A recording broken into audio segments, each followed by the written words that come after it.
Good morning, dear students. We studied up to here. We read up to here. I explained the Westland up to this portion. Now, I expect that you can remember the aspects that I focused on the Westland in my previous classes. I focused on the issues of degeneration and regeneration, and I said that the people of the Westland, I mean the Western civilization, they are living in a degenerated state of life. And Eliot thinks that there is hardly any chance of regeneration because they have completely discarded, given up the path of religion, and they are leading immoral life. And for them, love basically refers to physical pleasures, and spiritual flavor is completely absent in their love affair. And you know that I said in the previous classes that Eliot will explain or he will emphasize the degenerated state of love affair in different strata of the society. I mean, the upper class society, the middle class society, and the lower class society or lower middle class society. And by means of revealing the real situation of people, I mean, their love affair, their present condition, their immoral state of mind, and everything Eliot is showing. He is basically exploring the hollowness of modern civilization. So that's exactly what we have to remember. I explained up to the episode of Philomela and Procnia, and I said that Philomela was transformed into a nightingale and Procnia a swallow when the barbarous king Tereus wanted to kill them. Now, this Philomel, Eliot uses in this way, and that's why we have to analyze this poem or this episode from Eliot's point of view. What Eliot thought that Philomel was transformed into a nightingale and Procne was transformed into a swallow. So this nightingale is still singing, and the problem is that the song of the nightingale, which I mean the Philomela was transformed into a nightingale. That's why the song of the nightingale, I mean the song of Philomela, was always a symbol of tragedy for the people. But at present time, in the last few lines, if we read over here, yet there the nightingale filled all the desert with inviolable voice, and still she cried, and still the world pursues Jug Jug to dirty ears. Now the tragic story of Philomel, which basically inspired or initiated tragic feeling or formed tragic feeling and created tragic feeling among the readers or among the listeners, I must say. This song of the nightingale, I mean, this same song of the nightingale, it fails to create any pathos, or it fails to create any tragic situation in the minds of the modern people. Rather, they enjoy this sort of episode. Rather, they look at this sort of tragic episode as a source of entertainment. Now, that is the difference between the people of modern society and the people of the past, or people, I mean, immoral people and moral people. The immoral people of present civilization, they even try to find out entertainment out of tragic incident, and that is why the tragic story of Philomela simply becomes a symbol or source of entertainment for the people of Western civilization. So this is the mentality, this is the psychological state of the people of the Westland, in simple words, the people of modern civilization. Now let's Jug Jug to dirty ears means source of entertainment.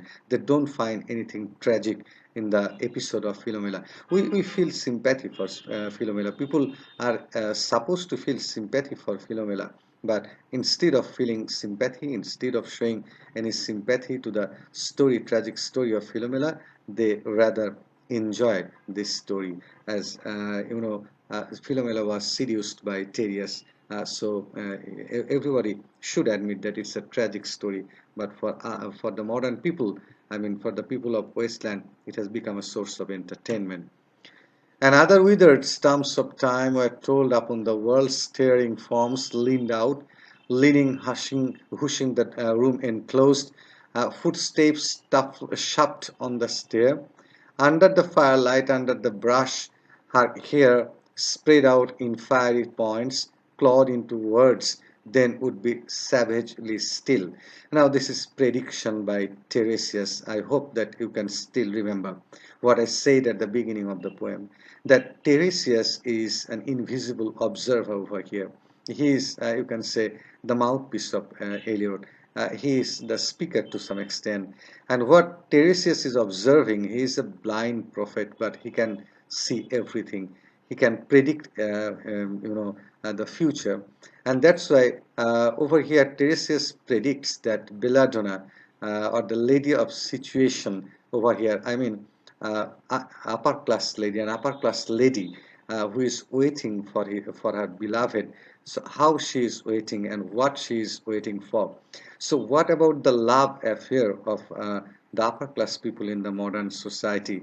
The lady of situation, she is staying in a well decorated room. I explained it in the previous class, and the room is full of paintings, sculptures, and every painting, every sculpture, every art was giving an indication of physical love, was a symbol or is a symbol of physical love.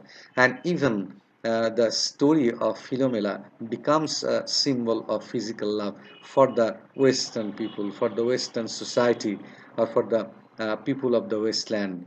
You know, this lady of situation, I said that she is a representative of upper class society. She's waiting for her beloved, she's waiting for her lover, and the lover comes every evening or every afternoon. And Tiresias predicts that clawed into words then would be savagely still. He says, Tiresias says that I can predict that what is going to happen, and we readers, we can also predict what is going to happen. The people, according to T.S. Eliot, we see or we observe in the Westland that love affair has simply become a kind of mechanical relationship. The spirit is absent in the love. The soul is absent in the love. So let's see. My nerves are bad tonight. Yes, bad. Stay with me.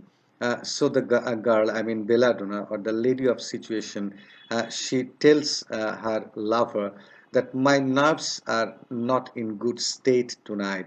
Yes, bad. Stay with me. So you can realize the situation of the lady. She is lonely. She is alone. She has got a love affair with a man, and this man has come to meet her, and every evening this man comes to meet her, but the only purpose is to make physical love. There is no other purpose.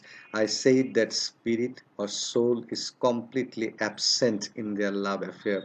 So this love affair or this kind of physical love is hardly distinguishable from animal love. And what does the lady say? The lady says that why don't you stay with me? I want to spend some time with me. I am an alienated person. I say that the modern people are alienated. They cannot connect with other people. And even when we observe that there are two lovers, this lady is waiting for her lover, and the lover has come, but the lover has come only to fulfill a single purpose, and that's why the lady cannot, compensate, or the lady cannot feel that she is accompanied by her lover, because the lover works, the lover behaves like a machine, the lover behaves like anything else but not as a human being. And stay with me, she says that please stay with me, please spend some time with me, speak to me. The lover comes, and you can observe, you can analyze, you can explore through the words that the lady expresses. She says, speak to me. Why do you never speak? She says that you always come to me, but you never speak. You simply come and then you go. And what are you thinking of? What thinking what? I never know what you are thinking. Think. Now you see that the lady's desperate attempt to make her lover speak, and the lady complains that whenever you come to me, I see that you are absorbed in thinking. You are always thinking, but I don't know what are the subject matters of your thoughts. That what do you think about? I can never connect to your thoughts. So it's a lack of connection. It's a kind of alienation. It's a kind of inability to connect with other people. All these are modern characteristics. All these are characteristics of modern literature, and these are characteristics of modern lifestyle. That there are people, there are human beings, there are the lovers, but there is no connection of souls between these lovers. Their minds are disconnected, they're disjointed. There is no possibility of spiritual regeneration. There is no possibility of spiritual or psychological connection between these two lovers. So this alienation, this loneliness, this lack of connection, I say it that are basically the characteristics of modern literature and modern human beings. I think we are in Rat's Alley where the dead men lost their bones. Now you understand that the question and the lamentation of the lady and the answer of the lover, there is no connection.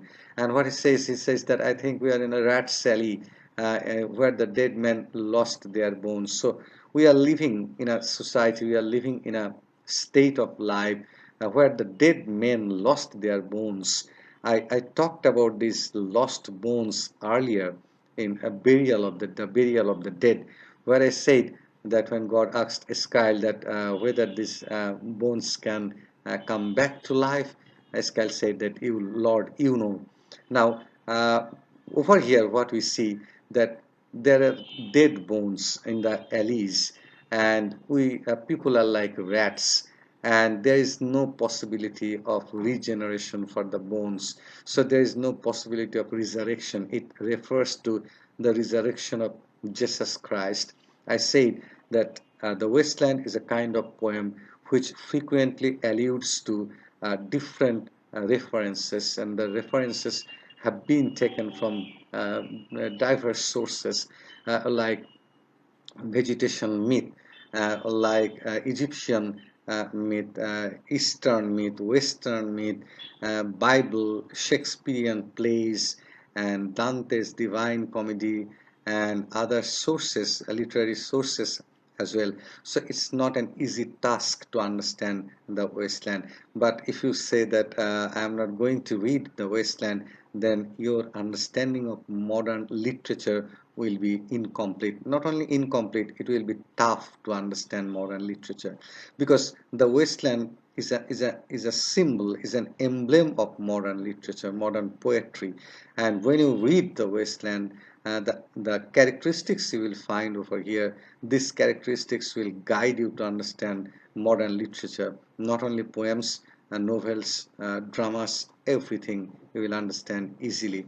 Now, here we see about the dead bones, the possibility of, the possibility of regeneration is very dim and dark. So what I said about the love affair between these two lovers, the aristocratic lady, Belladonna, or the lady of situation, she is waiting.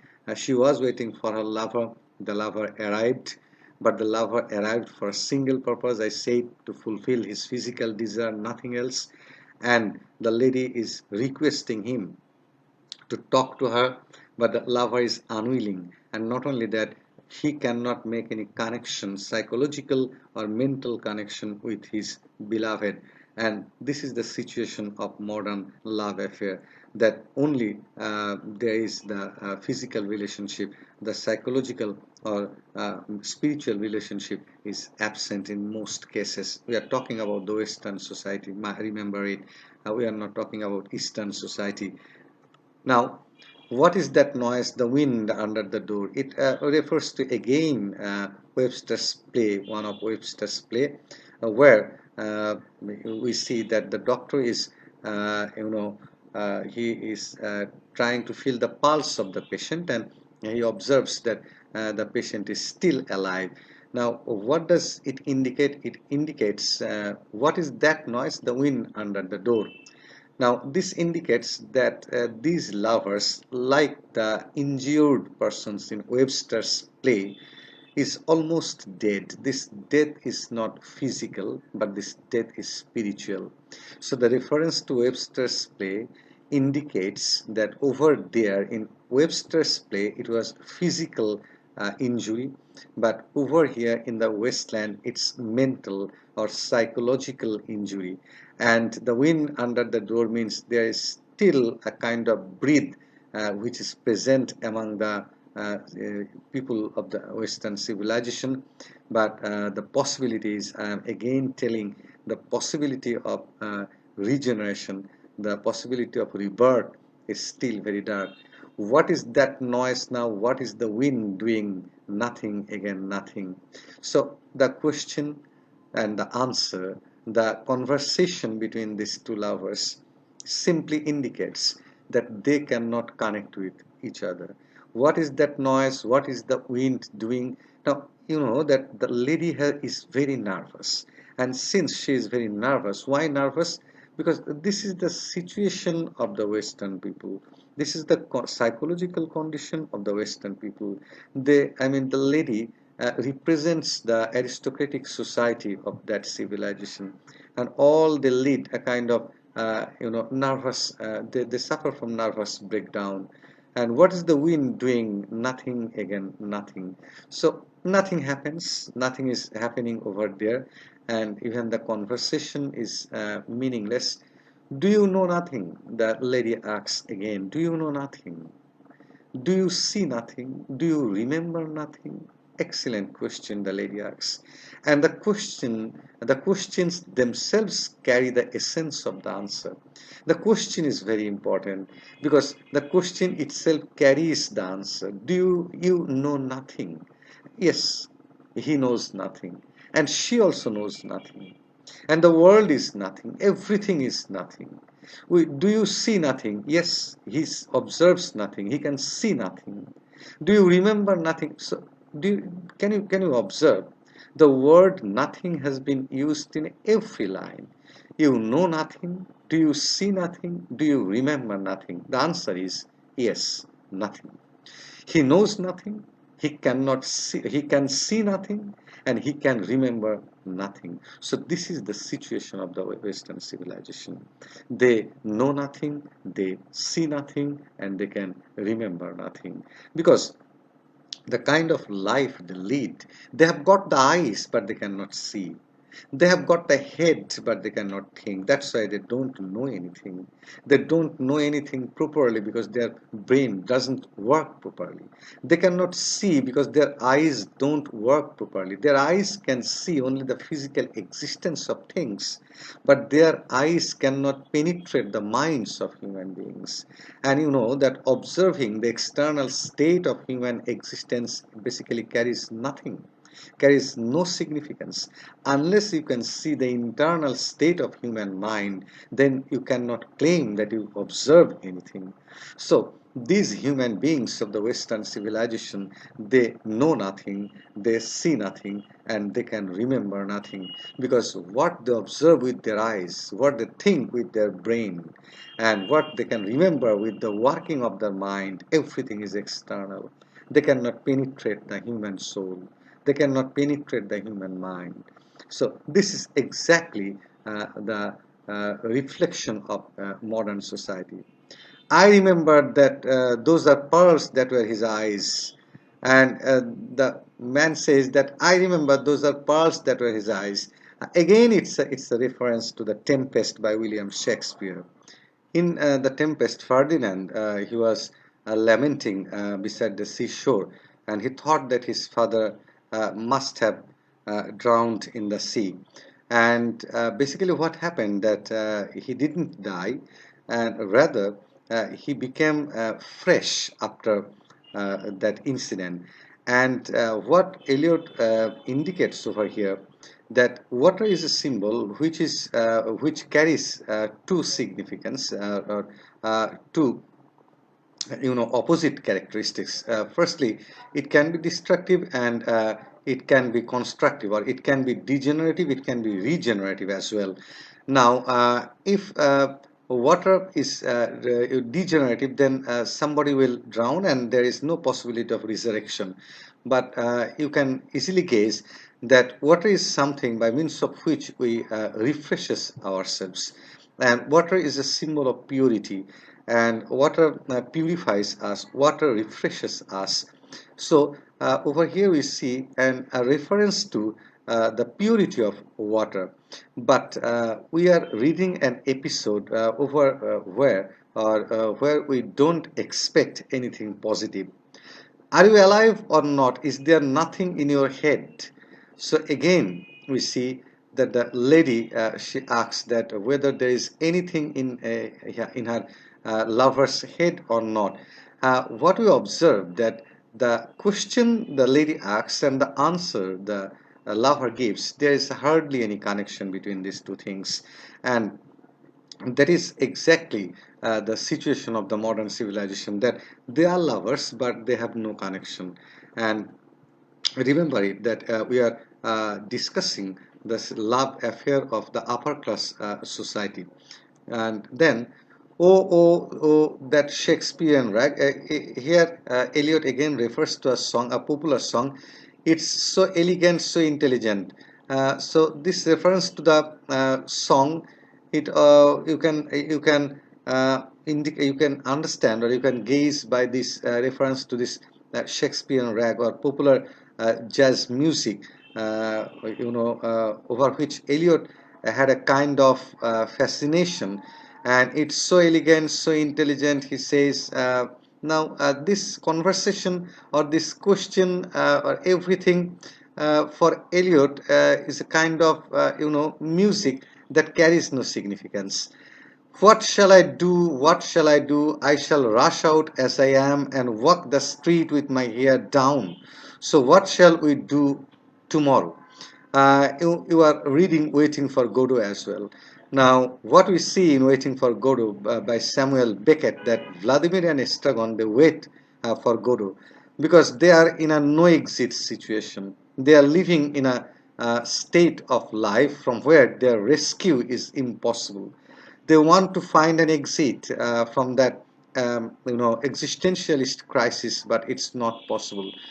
They are in an absurd world from which their exit is becomes almost impossible.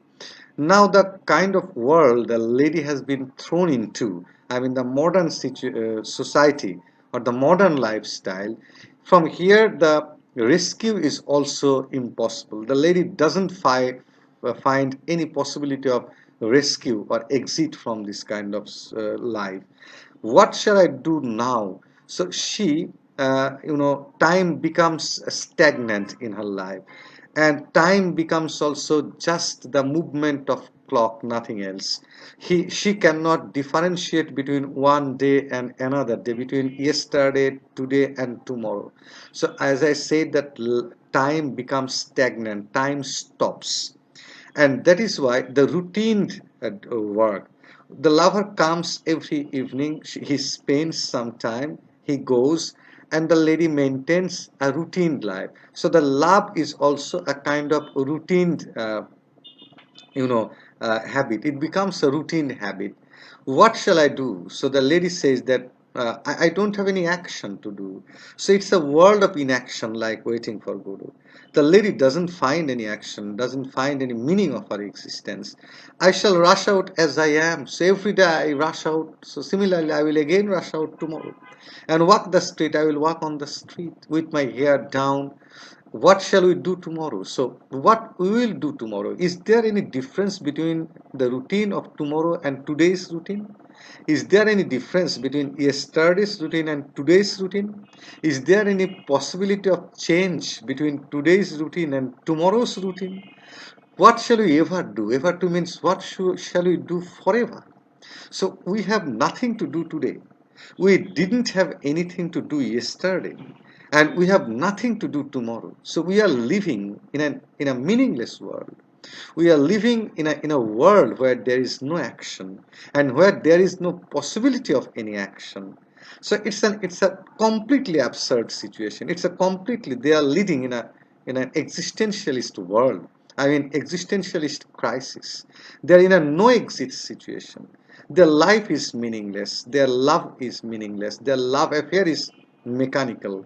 There is no connection between one and another. I mean, between the two lovers. There is no action. There is no connection. So it's an absurd world, and that is why I made a kind of comparison between their state. I mean, between these two lovers and Vladimir and Estragon.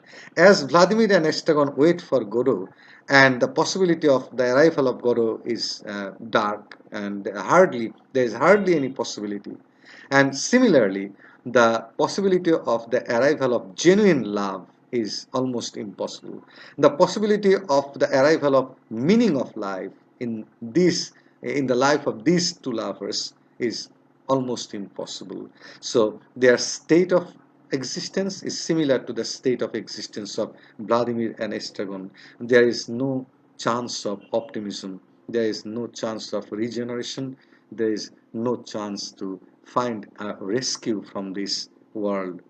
The hot water at 10, so at 10 o'clock she takes the hot water.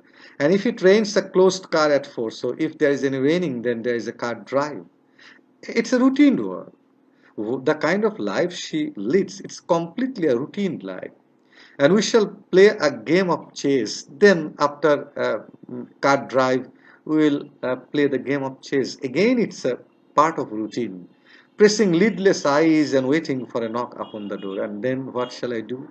I will again spend lidless eyes. I mean, there is no sleep on her eyes. And I will wait for a knock again upon the door for you. So the kind of life the lady leads, it's a completely mechanical life. It's a routine life. And she repeats the routine every day. So love becomes a part of routine. Love becomes a part of like anything else, like raining, like bathing, like car driving, like game of chess. So love or affair becomes also a part of daily routine, nothing more than that. So what a horrible situation the lovers of the Wasteland have been thrown into. So that is exactly what T.S. Eliot wants to explore through the portrayal or through the delineation of these two characters or these two lovers. So that is the situation of the upper class society. Now let's go to see basically what about the situation of middle class or lower middle class society. What do we find over there? So it's a different episode. It's an episode about Lil, and Lil is a girl. I mean, she's married, and Lil's husband got demobbed. I said so. Again, we see a conversation between Lil and another lady, and the lady says that. I am telling you that the previous episode is finished. I mean, the episode about the aristocratic lady is finished, and now we are stepping into another episode where we will see the life story or the love affair, conjugal love affair between a husband and a wife, and about the middle class or lower middle class society. Let's say it's middle class society. And can we expect a better situation over there? No, we cannot expect. And we see again the dark state of love even in their life. So Lil's husband was working in army, and we are talking about the post First World War generation. And the husband was sacked because after the First World War, Europe was in financial crisis, and many soldiers were sacked from the army. So Lil's husband was also sacked, and I did not mind means my words. I said to her myself, this two lady, I mean Lil and her this lady, I mean the speaker, these two were sitting in a bar, and the barmaid or the saleswoman, she was saying, hurry up please, it's time. So the time for closing the bar has come. And these two lady, I mean Lil and this speaker, they were spending their time in the bar. This hurry up please, it's time, this line is also very important. Lil and her companion, I mean another lady, they were sitting in the bar, they were talking together. And then the barmaid, she was, or any person you can say, the person was, reminding them that the time has come. Apparently, it's the time for the closure of the bar, but inwardly, it's a time to think about life. It gives a kind of hint to think about life, that we are almost at the verge of destruction. We are almost at the verge of degeneration, and that's why it's the last attempt to think about life. Now Albert's coming back. The lady says, asks Lil, well-wisher of Lil, that your husband, the husband's name is Albert, who has been recently sacked from the army, that he is coming back. Make yourself a bit smart. So Lil, why do you look so pale? Why don't you make you smart? Because your husband is coming from the army. He will want to know what you done with that money he gave you to get yourself some teeth. He did it. He did. I was there. So before going to the world war, or before going to the duty, Albert lived in a different place from Lille, and he was an army person, and that's why he was supposed to live separately.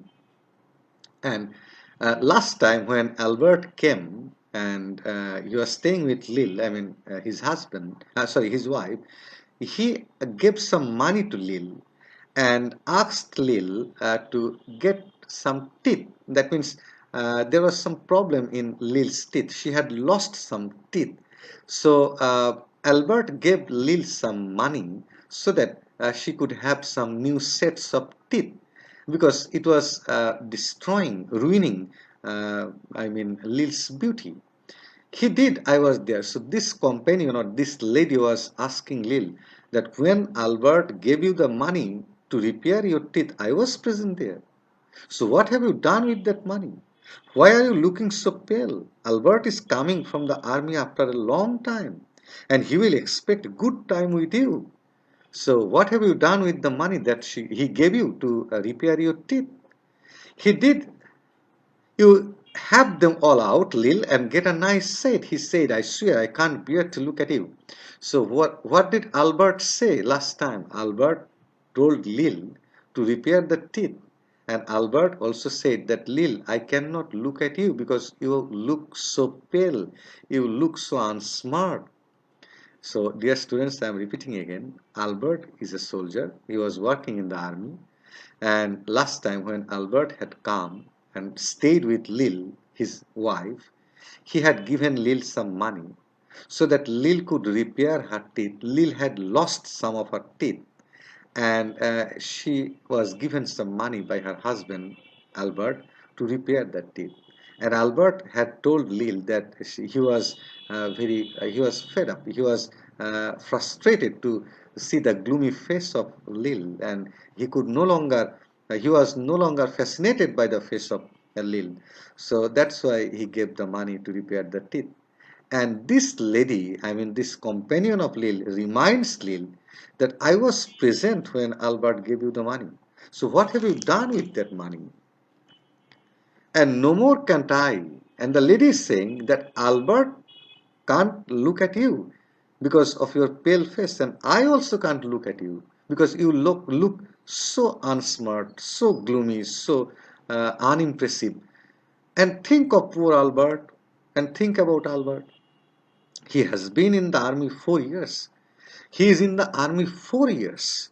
He wants a good time. So after 4 years, when he will come to meet you, when he will come to his wife, and if you don't give it to him, there is others will, I said.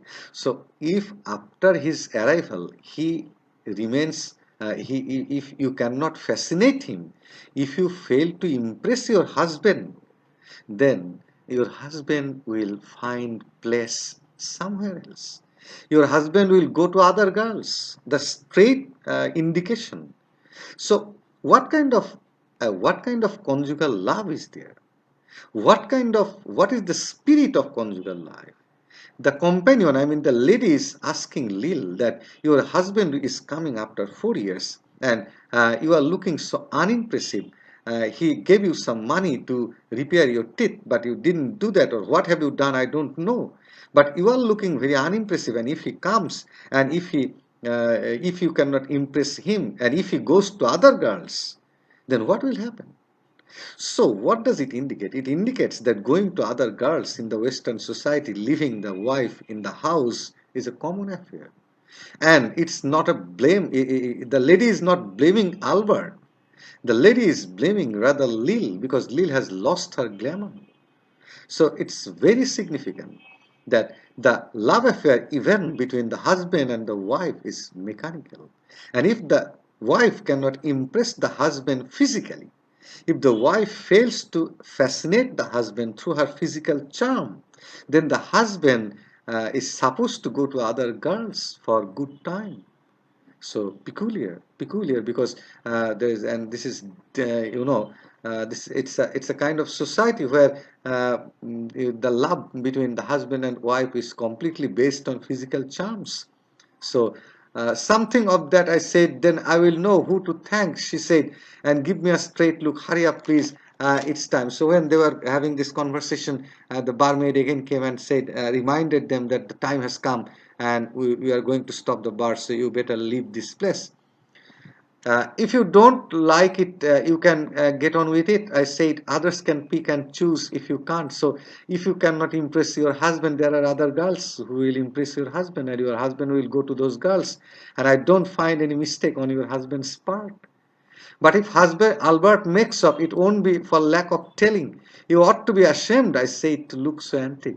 The lady says, the lady tells Lil that it is your responsibility, and you should be ashamed if you cannot impress Albert, because you are looking antique, you are looking old. Her only 31, you are just 31 years old, and you are looking so pale, you are looking so old. So it's your responsibility, and you have lost your physical charm. And if Albert comes and goes to other girls, then it is your problem, it is your wrong, it's not Albert's problem. So this kind of society, this is the reality of the Western society. I cannot help it, she said, pulling a long face. It's them pills I took to bring it off, she said. Now in reply, what Lil said that I basically took some birth controlling pill, and this physical condition is the result of those birth controlling pill. And because I took those birth controlling pill, I have lost the charm of my physical, charms, or I have a physical flavor. She has had 5 already and nearly died of young George. Lil has already 5 children, and when she gave birth, George, she almost somehow survived. The chemist said it would be all right, but I have never been the same. So after 5th child, the lady, Lil, went to the doctor and said that she was expecting some birth controlling measures, and the doctor gave her some birth controlling pill, and after taking those pills, she lost her charm. So what does indicate? What does it indicate? What does T.S. Eliot indicate?